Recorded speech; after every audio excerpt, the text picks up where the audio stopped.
late 80s. Speaking of cops, I went to this concert this week, and that cop I threw up under the bus, Kwame. I don't want to say I threw him up. Nah, I did, because I told him how I felt about his mama, his family, his kids. Yeah, he said he wanted him to die or some shit like that. Or... I mean, you know, peace pipe, crack pipe, shit, fuck it. But I seen that nigga. Whoa. Maybe that was a bad analogy. Run that back. Peace pipe and crack pipe? Same pipe. Okay, same shit. Different day? Yeah. Okay. Same shit. I'm gonna borrow that. I'm at this club or whatever, and because I got invited out to see this group called King perform at this club downtown. Well, not downtown, but in Southwest. Might as well. I mean, it's downtown, Southwest, Mexicans, niggas. I mean, you can go either way. So I'm down at the spot, and I had never heard of this group before. It's like a trio out of L.A. Three young ladies that sing, and I wasn't really familiar with their music up until like that day. And shit, they rocked that bitch out too. Like they did a solid like hour and some change, like just back to back to back, and had that shit banging. What kind of music they do? Like R&B, okay. Real smooth, kind of vibe out music. But it was Neo Soul, Erykah Badu, Brown Sugar-ish. Closer to Neo Soul. Okay. But it was dope as fuck. Like I don't really know the genre to kind of group them in, but it was dope.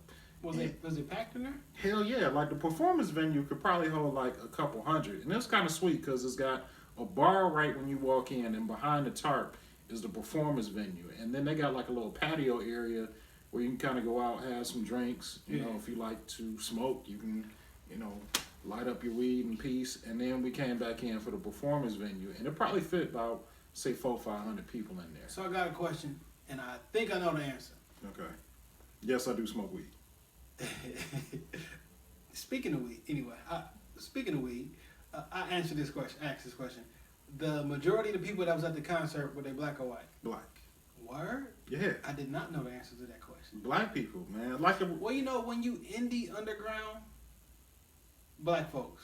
And then once you blow up, it's all white folks. Yeah, but it was all peace. And the thing that kind of threw me off, because I'm used to going to like clubs and shit, and they pat you down as soon as you walk through the fucking door. Mm-hmm. But there was no pat down. My type of establishment. So I'm, the nigga part of me is thinking like, there's a motherfucker with a gun in this bitch. But it wasn't no rap shit. It wasn't all rowdy. So that's why they did not pat niggas down. Yeah, anyway. At an R&B concert with 3 chicks, you probably be straight. Yeah, and it wasn't that type of vibe. Like everybody was having like a good ass time. It was like a house party type of feel. Everybody got along. Wasn't no, hey, this nigga stepped on my Jordans. Get your hand out my pocket. Wasn't none of that shit popping off. So it was a nice ass time. Man, you know what? That really does speak to like. So I've never heard of this group, right? I even forgot the name that you said. King. Yeah. So you should check them out. You should check them out. I will, but I've never heard of them, right? Mm-hmm. Definitely didn't know there was a concert, and clearly they packed out a club and did a nice venue, did some good music, and I knew nothing about it. Like it's a bunch of shit that people do not know about that's really, really hot. And it's like on a Thursday night, but it was a good ass time. Like this podcast. Yeah, but they gonna know. They gonna know. You gonna learn. So anyway, the show rocked out, and we getting ready to dip. And I'm walking past the bar, and I see a familiar ass face. It's motherfucking Kwame. Same nigga I took a shit on last week. And he recognized, he said, I know you from somewhere. And I was like, yeah, from court, motherfucker. We was just there a week ago. I gotta ask, did you throw the motherfucker in there? I did, because he's off duty. Like, he was there enjoying I don't know if he was there enjoying the concert, or he was just like, because he was in his regular street clothes. Yeah. But I was like, yeah, motherfucker from court. And he just kind of, yeah, I remember you now. Fuck you too. You trying to save face from your last run-in with the police? So you put a little extra on it? I almost died. And you know what? I bitched up, but I lived the podcast another day. Hey, you know what? You got your payback, man. Yeah, but fuck Kwame again. Because I seen you twice in a week, my nigga. So you always run into your old cop friends. Did you not? You ain't knocking no popcorn out of his hand this time. Nah. He wasn't drinking, because the first thing I went to look at is what's in his hands. Right. He wasn't drinking enough, and he was just like chilling. And it was a nice ass vibe. Like, I probably would have fucked up the evening for everybody had I did some shit like that, because he definitely would have arrested me. Definitely. Now you did mention, when I said speaking of weed, did you hear that East Lansing weed is now legal, and it's homecoming weekend. homecoming weekend, Y'all can get you can fucked smoke up. weed in public only up to like an ounce and under. Now, how the fuck they gonna know if it's an ounce if you actually smoking it? I have no idea, but I mean, times are changing though.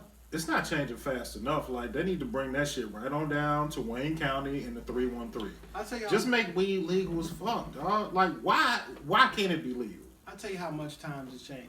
All my folks went to Michigan State. I was up at MSU so much people thought I went there, right? Yeah. Oh.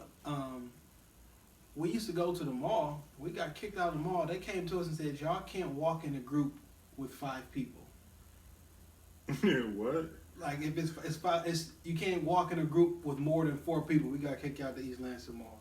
Now you can smoke weed in public. We couldn't even walk 5 deep, but now you can smoke weed in public. Times are changing. So why don't y'all just split up like 3-2? I'm like, so if I'm out here with my family, so my wife, so if it's me, my wife, and my 4 kids, one of their babies got to go. You and your, she take 3 kids, you take 1. I was pissed.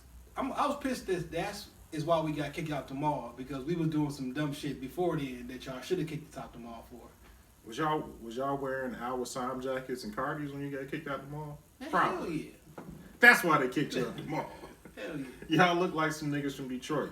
But yo, they need to bring that weed shit down here. Like, weed don't fuck with people. Like, niggas that get high off weed don't fuck with people. They be hungry. They have a good time. Nah, man, you can go to the bar and get pissy ass drunk and you be ready to fight the whole fucking bar. You smoke you a half ounce of weed, you ain't ready to fight, you ready to chill out and fuck and eat. Well, you know I don't smoke, so I don't really know. You should, we definitely smoking on the podcast. You gon' smoke. You gon' smoke. Yeah, I'm a little too old to start smoking now, man. It's never too late. Never too late. Weed is your friend.